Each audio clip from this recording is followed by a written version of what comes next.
The following program contains strong language, political commentary, and discussion of real-world violence, international conflict, and government action.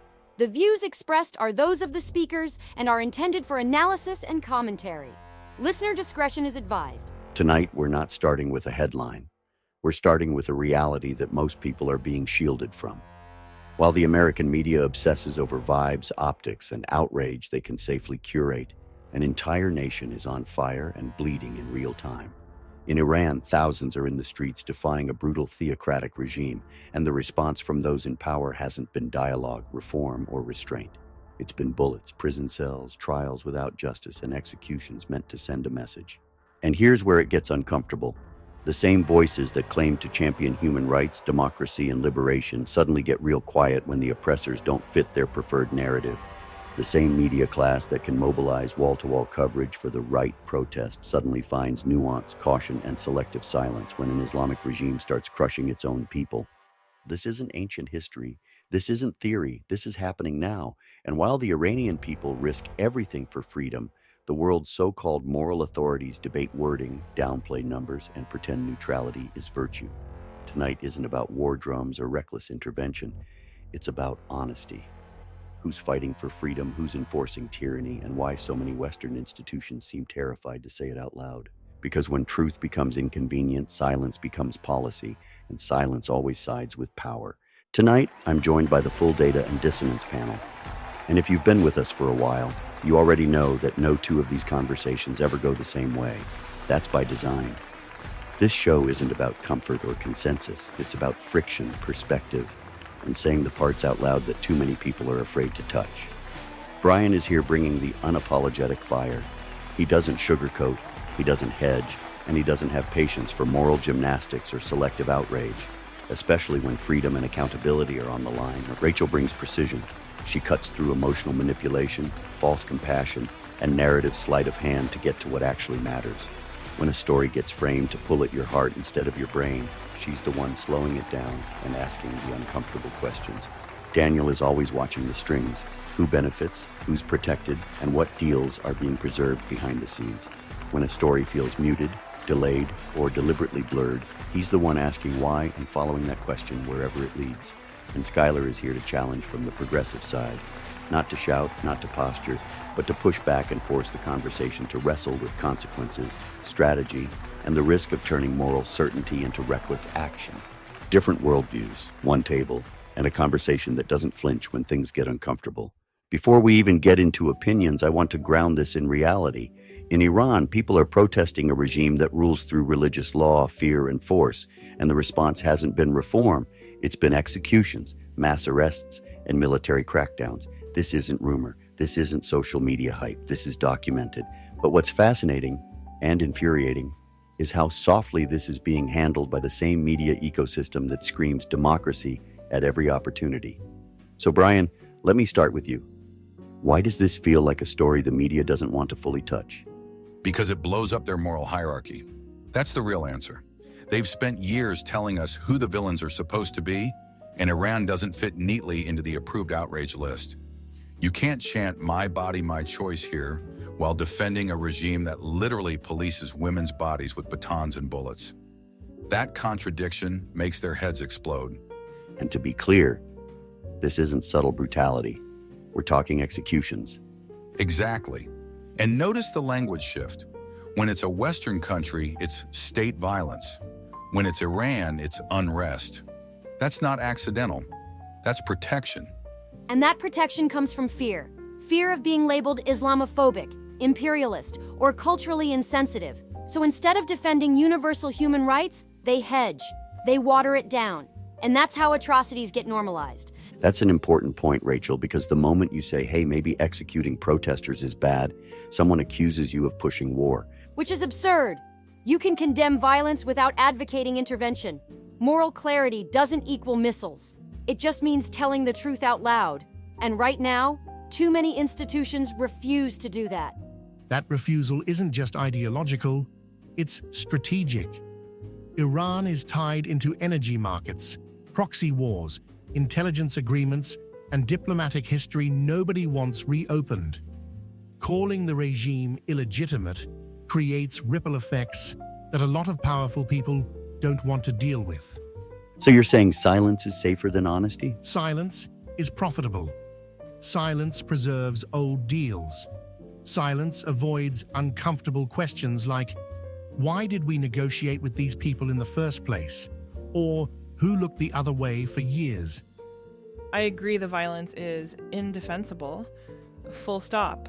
Executions and mass arrests should never be excused. Where I push back is on how outrage gets used. We've seen situations where outside pressure or rhetoric actually made things worse for protesters on the ground. But Skylar, that argument gets used every time. Don't say anything, it might escalate. Meanwhile, people are dying. I'm not saying don't say anything. I'm saying words matter. Reckless framing can give regimes justification to crack down harder. Accountability has to be paired with strategy. But doesn't strategy require honesty first? Because if the public never hears how bad it is, there's no pressure for any response. That's fair. Downplaying reality helps no one, especially the people risking their lives in the streets. And let's not forget, these protesters are asking to be seen. They're filming themselves knowing it could get them killed. The least the world can do is not sanitize their suffering. Sanitization is the tell. When language gets vague, power is being protected somewhere. And that's the real danger here. Not just what's happening in Iran, but what happens when the global information system decides some victims are inconvenient. When brutality depends on who's committing it, truth stops being a principle and starts being a tool. Coming up next, we're going to dig directly into media framing, how wording, omission, and selective outrage shape what you're allowed to care about, and why once trust collapses, it doesn't come back easily. One of the most dangerous things happening right now isn't just violence overseas, it's how that violence gets translated for the public. Because most people will never see raw footage, never read primary sources, never hear from the people actually living through it. What they'll get is a headline, a chyron, a push alert, and that framing determines what they feel, what they ignore, and what they're told is complicated. And when it comes to Iran, the framing has been careful to the point of dishonesty. So let me throw this out to the panel. When media softens language, delays coverage, or buries stories like this, is that caution or is that manipulation? Most of the time, it's manipulation disguised as responsibility. You'll hear phrases like, "We don't have full context yet," or "Reports are conflicting," even when the facts are clear. That hesitation trains the audience to emotionally disengage. It tells people, don't get invested. This isn't one of the approved causes. And that disengagement matters because silence doesn't feel neutral to the people being crushed. Exactly. Language is power. If you call it a crackdown, people react. If you call it unrest, they shrug. That's not journalism. That's narrative control. And it's always one direction. They never soften language when it fits their agenda. I think intent matters here. Some journalists genuinely fear misreporting or inflaming tensions. Not everything is a conspiracy. Come on, Skylar. They don't worry about inflaming tensions when it's a protest they like. Then it's heroic, urgent, and existential. This selective caution only shows up when the story threatens ideological comfort. And that's the consistency test. If restraint only applies sometimes, it's not restraint, it's bias. Bias, yes, but also protection. Media outlets don't operate in a vacuum. They rely on access, sources, governments, NGOs, and international partnerships. Calling a regime brutal closes doors. So instead, they hedge, they delay, they wait for someone else to say it first. So truth becomes a game of chicken. Exactly, and whoever blinks last controls the narrative. Meanwhile, the audience is left thinking, if it were really that bad, wouldn't they be covering it more? That's how perception gets engineered. And once people realize that's happening, trust collapses. Not just in one outlet, in all of them. People stop believing anything, even when it's real.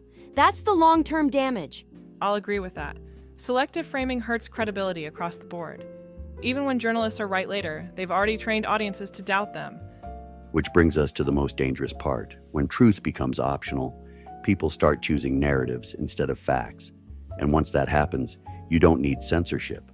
People censor themselves. And authoritarians love that. You don't have to silence the press if the press does it for you. That's the irony nobody wants to admit. The same institutions that warn about propaganda have become experts at it, not by lying outright, but by omission, framing, and delay. And when the public finally notices, it's already too late to pretend this was an accident. Before we close this out tonight, quick reminder. If you support what we do here, if you value honest conversations that don't bend to pressure or popularity, head to the Data and Dissonance merch store. Coffee blends, hoodies, hats, stickers, all branded, all supporting independent media that doesn't answer to corporate sponsors or political handlers. The links are in the description. It keeps the lights on, keeps the mics hot, and most importantly, keeps this show independent. We appreciate every single one of you who backs this project. What we talked about tonight isn't just about Iran, it's about something much bigger, the slow erosion of moral clarity in a world that's terrified of being uncomfortable. Because when a regime executes its own people for protesting, that should be a line, a hard one, a universal one. And yet somehow we've created a system where whether violence is condemned depends on who commits it and how inconvenient it is to acknowledge. The Iranian people don't get the luxury of academic debates or carefully worded press releases. They don't get panels or policy memos or think piece nuance. They get batons, bullets, prison cells, and gallows. And when the global response to that kind of brutality is silence dressed up as sophistication, that's not neutrality, that's cowardice. History doesn't remember who tried not to offend. It remembers who spoke when it was dangerous to do so. And here's the part we can't ignore at home. The same information systems that soften atrocities overseas are the ones shaping how you understand reality every single day. If language can turn executions into unrest, it can turn corruption into missteps, censorship into safety, and control into compassion. Once words lose meaning, power fills the vacuum. That's not paranoia. That's how every authoritarian system operates, whether it wears religious robes or corporate logos. This show exists because too many people feel that shift happening in real time. They feel the disconnect between what they're told and what they can plainly see. And whether you're conservative, independent, or even progressive, that instinct matters. Because the moment you stop questioning narratives, the moment you accept selective outrage as normal, you've outsourced your conscience to people who will never pay the price for being wrong. So, tonight, remember this. Freedom doesn't survive on good intentions. It survives on truth, spoken clearly, consistently, and without fear of who it might offend. The Iranian people are showing courage in the most literal sense of the word. The least the rest of the world can do is stop pretending not to see it. We'll be back tomorrow with more. Until then, remember to speak truth, stir thought. Tonight's episode of Data and Dissonance is brought to you by the Caleb Rourke Thriller series. Stories built for people who understand that the world isn't divided into good headlines and bad headlines, but into hard truths and dangerous lies. If you've been following this show, you already know the themes: power, deception, corruption, and the cost of looking the other way. Those aren't just podcast topics. They're the backbone of the Caleb Rourke universe. From the Covenant Protocol to the Prophet Directive, these books follow a former intelligence operative navigating a world where governments manipulate narratives, institutions protect themselves, and the truth is the first casualty. And if tonight's conversation resonated with you, the idea that silence enables brutality, that language can be weaponized, and that moral clarity is constantly under attack, then these stories were written for you. They're fast-paced, grounded, and rooted in real-world tensions that feel uncomfortably familiar. You can find the entire Caleb Rourke Thriller series on Amazon right now, with links in the description. Book 3, Black Echo Rising, is out, raising the stakes even higher. Supporting the book supports the show. It helps keep Data and Dissonance independent, uncensored, and uncompromised. And in a world drowning in noise, that independence matters more than ever.